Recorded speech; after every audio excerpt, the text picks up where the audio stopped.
Franklin, Columbia, and Cookeville. Congressional Republicans seek to add more criminal charges against President Clinton. This came as the House Judiciary Committee gathered more momentum for an impeachment proceeding.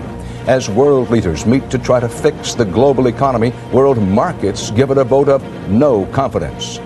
Our man is in Serbia as the U.S. warns the Serbians to stop terrorizing civilians in Kosovo or face NATO bombings for certain and soon. And Eye on America looks at the U.S. Supreme Court and its minority hiring practices. This is the CBS Evening News, with Dan Rather reporting from CBS News headquarters in New York. Good evening. The Republican-led House Judiciary Committee tonight rejected a move by Democrats to set limits on the time or scope of more investigations into possible impeachment of the president. The committee's Republican majority left no doubt it would vote tonight or tomorrow to recommend open-ended impeachment inquiries. From Capitol Hill, CBS News Chief Washington correspondent Bob Schieffer has late details about this. Bob? Well, Dan, the members of the committee have been arguing about it all day. The arguments have been along party lines, but they are headed tonight toward approving an open-ended inquiry into whether the president ought to be impeached. Chairman Henry Hyde summed up the Republican view in one sentence. We are here to ask and answer this one simple question. Based upon what we now know, do we have a duty to look further or to look away?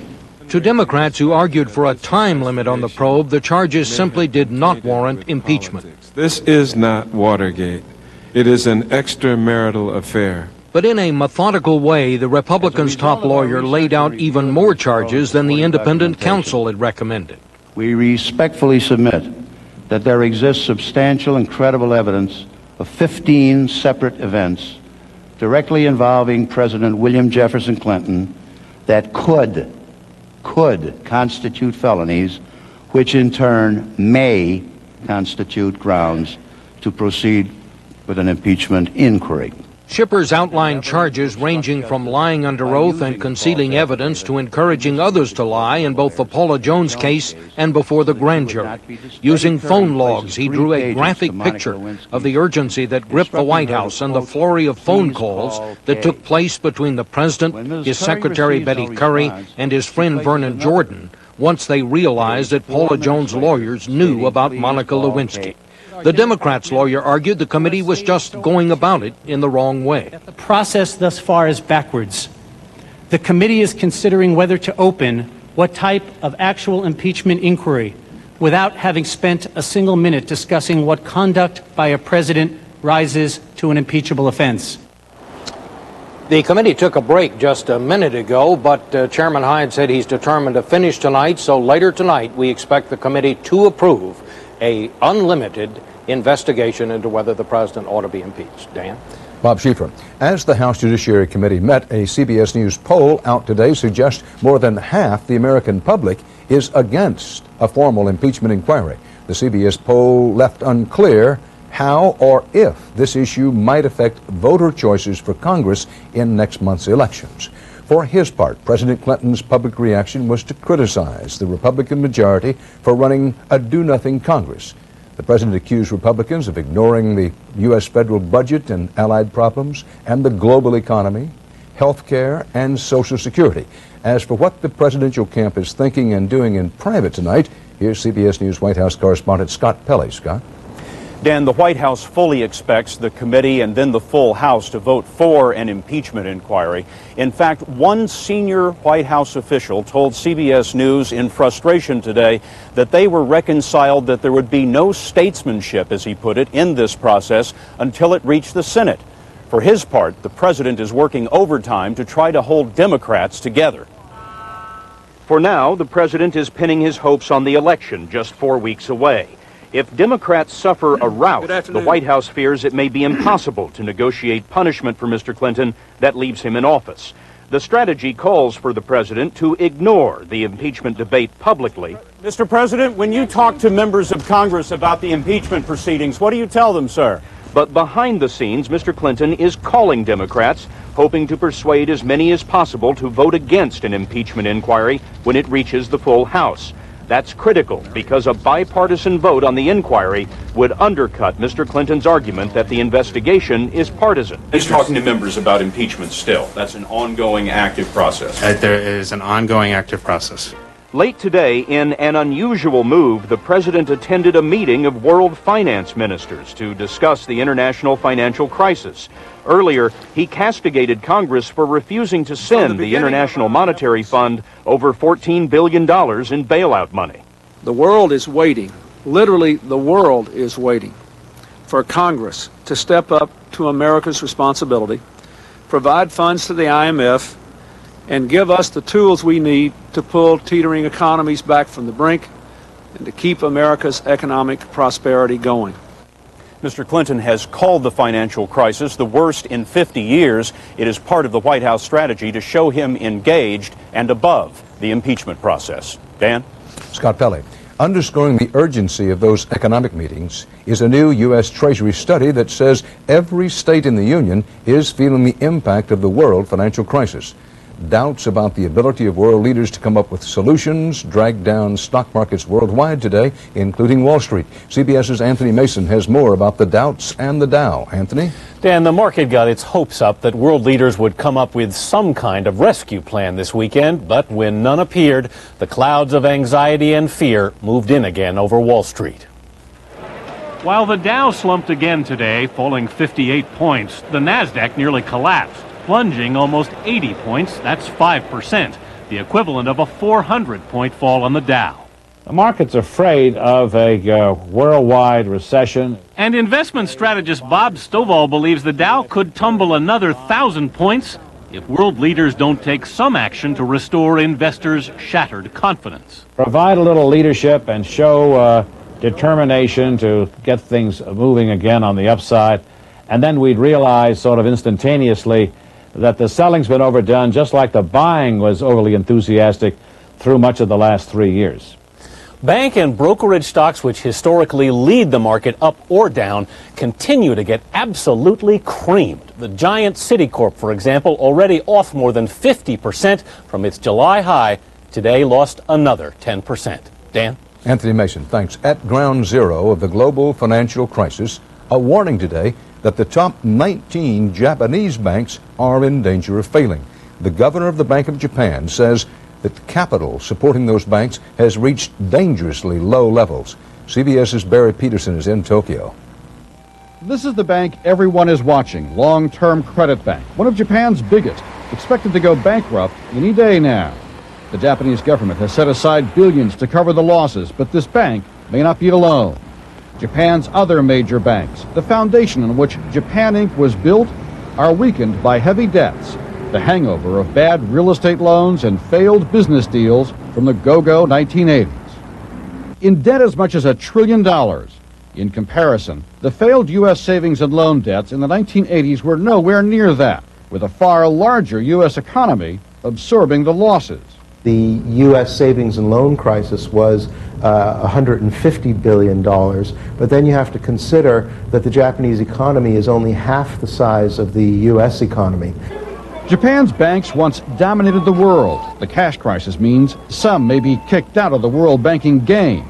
They may not have enough cash for the reserve of 8% against outstanding loans required for international banking. Inside Japan, the ripple effect is crushing the economy.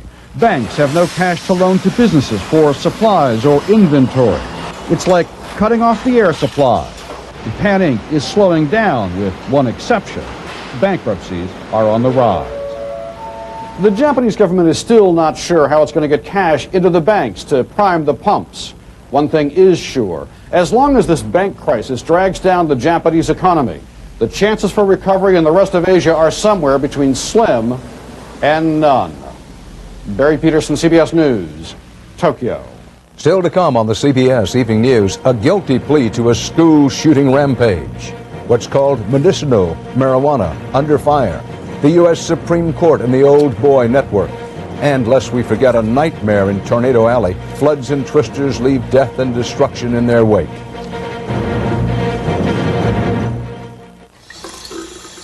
With Days Inn hotels in over 1,800 cities and towns, you never think about where to stay.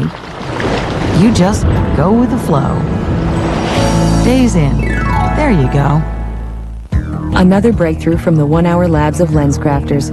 New Featherweights Plus lenses. They're lighter, they're thinner, they're more impact resistant. And now they're twice as scratch resistant compared to regular plastic lenses. New Featherweights Plus, only from Lens Crafters, made in about an hour. Something amazing happened here in Lafayette, Colorado. Thanks to oatmeal. I ate it for 30 days. 100 of us did. 98 of us. 98 of us. 98 of us lowered our cholesterol. Mine went down 17 points. A bowl of Quaker oatmeal a day. My cholesterol went down 15 points. 16 very proud points. That's a lot of healthy hearts. Mine went down 5. 27. 9 big ones. That's some powerful oatmeal. Can you believe it? Quaker oatmeal warms you heart and soul. Gee, that oatmeal was little. Yeah. You done with those sausages? You done with them hash browns? Sure. You need some help with that bacon? How'd I get heartburn? All I had was oatmeal. Got any my lantern? Are you kidding? Aluminum and magnesium? You want Tums. Tums has calcium. Tums calcium knocks out heartburn fast, then goes to your bones to help keep them stronger, longer. How about a bag of donuts for the road? How about a bottle of Tums? As the North Atlantic Treaty Organization drew up plans to expand its air forces in the Balkans, the United States delivered yet another ultimatum to Serbia today. U.S. envoy Richard Holbrooke told President Milosevic, quote, "There is not the slightest doubt that NATO will launch airstrikes unless Serbia ends the crisis in Kosovo." CBS News correspondent Alan Pizzi reports Serbian forces are still terrorizing civilians in Kosovo, where hundreds of thousands have fled their homes. Habib Berisha went home today just for a few hours to collect a sack of corn. We can only come here and work during the day, he says. At night, we must live in the woods. This is the woods. Between 2,000 and 3,000 ethnic Albanians are hidden in the ravine. By refugee standards, it's not that bad. There is fresh water from a spring. They can still collect food they grew, and relief flour and other supplies have made it here. And the kids are learning. Sort of. This song is the ABCs of the towns that have been shelled. It will be a different story when winter comes, and no one here expects to go home before then. How can we believe they won't shoot at us again, Rami Rashiki says. They don't believe Serb assurances that the offensive is over. The only thing that will make them feel safe enough to return to their homes, the ethnic Albanians say, is the presence of foreign troops on the ground here. This is one reason why the ethnic Albanian refugees say they can't come home. It's a 120-millimeter mortar fired from the hills several miles away. It landed in this garden. No one was here. No one was hurt. And in case anyone thinks the Serbs have won, a few miles away, Kosovo Liberation Army soldiers are still out in the open. They admit to being down, but insist they are far from out. But brave talk from whatever side is cold comfort for the 250,000 refugees here. I hope NATO does something, Habib Berisha says. Otherwise, we will all be exterminated. Alan Pizzi, CBS News, Kishna Reka. U.S. Secretary of State Madeleine Albright flew to the Middle East today for 3 days of talks with Israel and the Palestinians. She is hoping to clear the way for an agreement that President Clinton could announce at a summit later this month.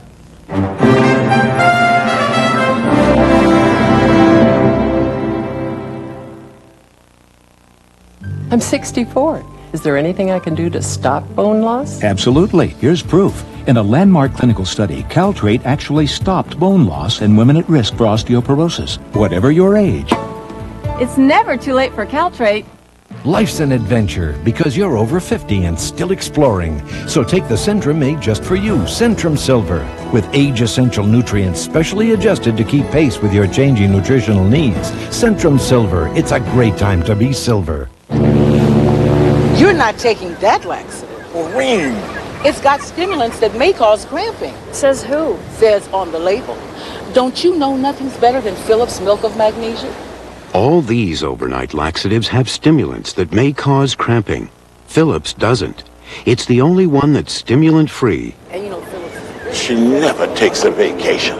Phillips, effective relief without harsh stimulants. And also try convenient liquid gels. When I feel fresh, I can embrace.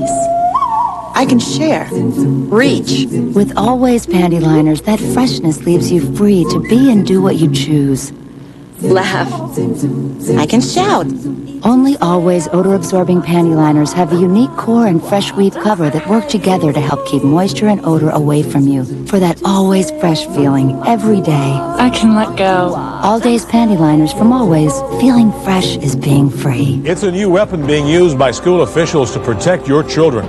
It's called a lockdown, and today, for the first time, a metro school was locked down. The story at 6. There was a plea bargain today in the case of the teenager who opened fire on a high school prayer group in West Paducah, Kentucky last year. 15-year-old Michael Corneal pleaded guilty but mentally ill in the killing of 3 classmates and the attempted killings of 5 others. Corneal is expected to be confined to a mental hospital and won't be eligible for parole, it is said, for at least 25 years. There was violent weather overnight and into the morning, and is blamed for at least 6 deaths in the nation's midsection. CBS's Bob McNamara is covering in tornado country. Oklahoma's Tornado Alley was a busy sky last night. We seen it coming, and we thought it was coming right towards the house, so we left.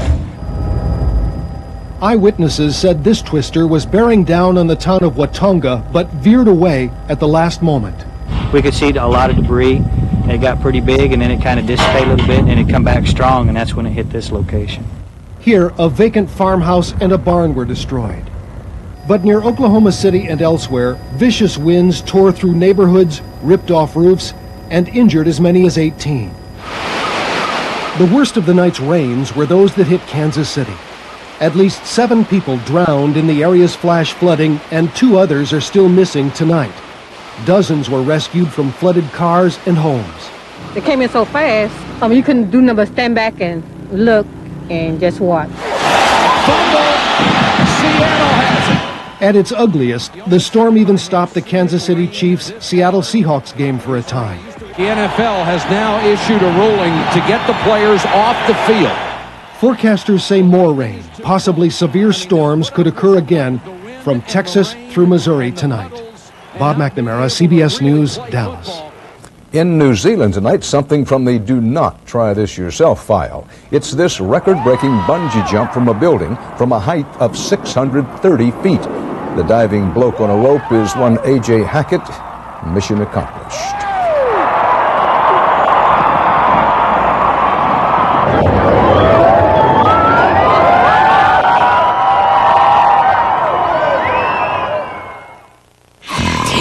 T-bone, looking for a T-bone, chewy, meaty T-bone, at the big T-bone store. There's one. No, that's not one. Over there. No, over on the shelf. Oh, too green.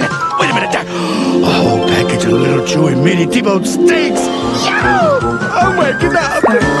Mama brought you some T-bones dog snacks. Made with real meat, so dogs think it's a T-bone. Resealable T-bones, brand from Purina. Dogs don't know it's not a T-bone. It's a T-bone.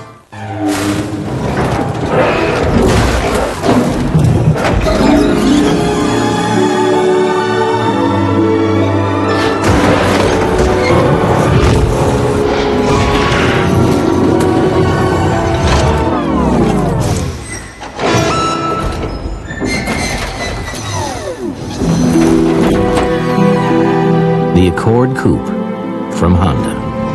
How will it affect you? Carol Johnson believes the mammogram reminder card we sent her saved her life.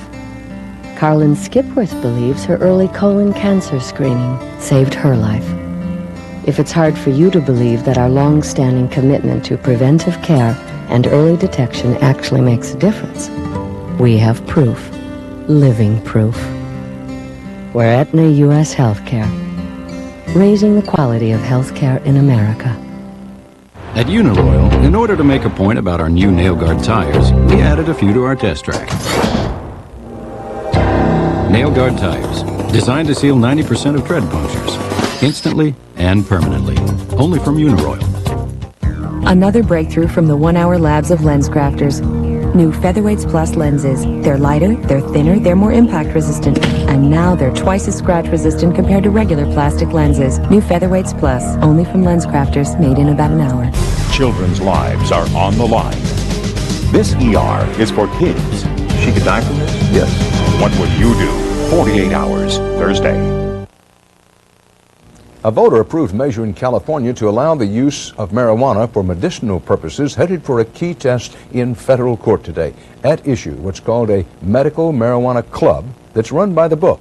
That is, by a licensed doctor's prescription pad, but not by the federal law book. CBS's John Blackstone has the latest. Feel free to open up and sniff the baggies if you're wow. The Medical Marijuana Club in Oakland has been one of the few remaining places in California where marijuana can be bought, more or less, legally. You smoked a good health and welcome aboard. The people who sell marijuana here are actually officials of the municipal government, appointed by the city council. If the voters of this state feel that this substance can be used to help critically ill people, then I think it's incumbent upon local government that we be compassionate. When California voters passed an initiative 2 years ago to allow marijuana to be used for pain relief and other medical purposes, cannabis clubs popped up across the state. The one in San Francisco often looked more like a nightclub than a medical dispensary. This may have been legal under state law, but not under federal law, which still classifies marijuana as an illicit drug. Federal officials have closed the clubs down one by one.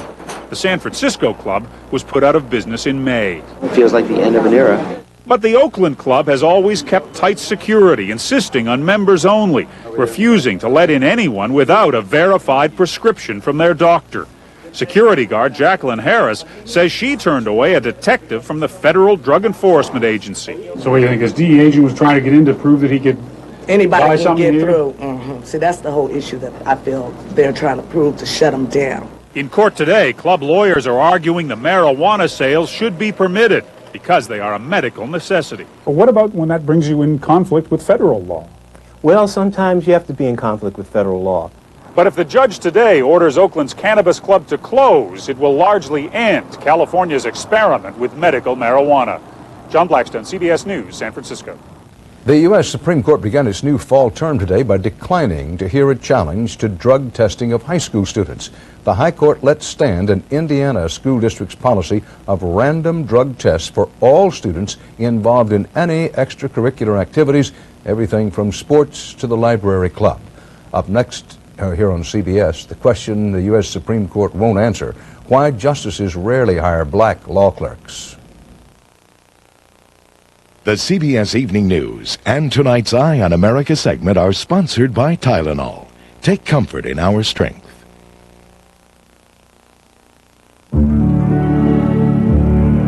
My doctor says I'm healthier than he is. I swim every day, and I take my blood pressure medicine regularly. If you're taking a prescription, speak to your doctor about the pain reliever you choose. The lake is good for your soul. For people on certain prescriptions, Tylenol is the brand of pain reliever doctors recommend most. It's least likely to have drug interactions. When I swim, I'm free. Tylenol. Take comfort in our strength. Life's an adventure because you're over 50 and still exploring. So take the Centrum made just for you, Centrum Silver, with age-essential nutrients specially adjusted to keep pace with your changing nutritional needs. Centrum Silver, it's a great time to be silver. When the night has come and the land is dark, LeSabre is built to help keep you safe, secure, and comfortable. And now you can feel even more comfortable. During Buick's Fall Collection event, receive $2,000 cash back on America's best-selling full-size car. LeSabre by Buick. Traffic sounds bad. Yeah, so tell me about Cantex. Just jump to 43 even, you're long 20,000. What's the best way to sell that? Checking the quote. There's a huge size on the bid, no need to break it up. You can move it as a block. Good, sell it at market, okay? Placing an order, moving 20,000. Moving nowhere in Santa Monica. Confirmed, 20,000 sold at market. Can you give me the peonies? With locations in over 1,800 cities and towns, there's always a Days Inn hotel nearby. Wherever you're going, wherever you're from. Days Inn. There you go. CBS's Eye on America tonight is a hard news investigation into a place where it's tough to investigate, the U.S. Supreme Court. The issue is equal opportunity. As the court handed down opinions today, protesters outside delivered an opinion of their own about the justices' hiring practices. CBS's Jim Stewart reports on the case of the law clerks and the court's minority decisions. One side or the other of a legal argument is always picketing the Supreme Court, it seems, but never until today had the subject of the protest been the justices themselves. Police arrested 19 demonstrators as they tried to bring attention to the fact that when it comes to hiring minorities, the Supreme Court has a record that wouldn't be tolerated in corporate America. Since 1972, out of 428 law clerks hired by the court, only 7 have been blacks. That's less than 2%. 4 of the members, Chief Justice Rehnquist and Justices Scalia, Kennedy, and Souter, have never hired a black clerk. We asked Supreme Court officials to comment on their hiring practices. They declined. We asked them to confirm the number of minority clerk hires first disclosed in a study by USA Today, but they said they don't keep track of such things. So when 4 members of the court showed up yesterday for the annual blessing of the fall term, producer Stephanie Lambadakis tried to talk to Justice Scalia about the issue. Justice Scalia, the NAACP would like to know why you have never had an African-American clerk on your staff. What do you think? So what should to say people about know about the hiring practices of the court? They should know that it is rigorously fair, that I hire the best and the brightest that I can find. Regardless of race? Of course, regardless of race. Of course, regardless of race. Justices can hire anyone they please as law clerks, but the majority typically come from Harvard or Yale and are recommended by a small group of law professors and judges. As first to review cases and sometimes first draft authors of decisions, they are enormously powerful. Looking to get more minority students into that mix, the National Bar Association recently wrote Rehnquist and asked for a meeting. But the Chief Justice said no, adding, "I do not think the sort of meeting which you propose in your letter would serve any useful purpose." Randy Jones is past president of the National Bar Association. There's a perception that the judiciary is biased towards minority. What better way to change that perception than to have a diverse group of law clerks at the Supreme Court and at the federal courts throughout this country? And there's more than diversity at issue. Supreme Court clerkships can also mean money. Crystal Nix, who clerked in 1991, says clerks are routinely chased by big league law firms offering big-time salaries. Probably one of the best jobs I've ever had, and I'd really like to see more minorities have that experience. Nobody's suggesting that they lower the standards. We're just asking that it, become a priority to reach out and broaden the net. Now. Now. But if the court does broaden its hiring practices, it will be totally voluntary. Another surprising thing about the Supreme Court and its law clerks is that they don't fall under most of the other laws like the rest of us do. As appointed positions, Supreme Court clerks, it seems, are exempt from anti-discrimination and equal employment laws. At the Supreme Court, this is Jim Stewart for Eye on America. And that's part of our world tonight. A reminder that whatever happens with the impeachment process, you will hear fair, accurate coverage of it tomorrow night here on the CBS Evening News. For tonight's CBS Evening News, Dan Rather reporting. Good night.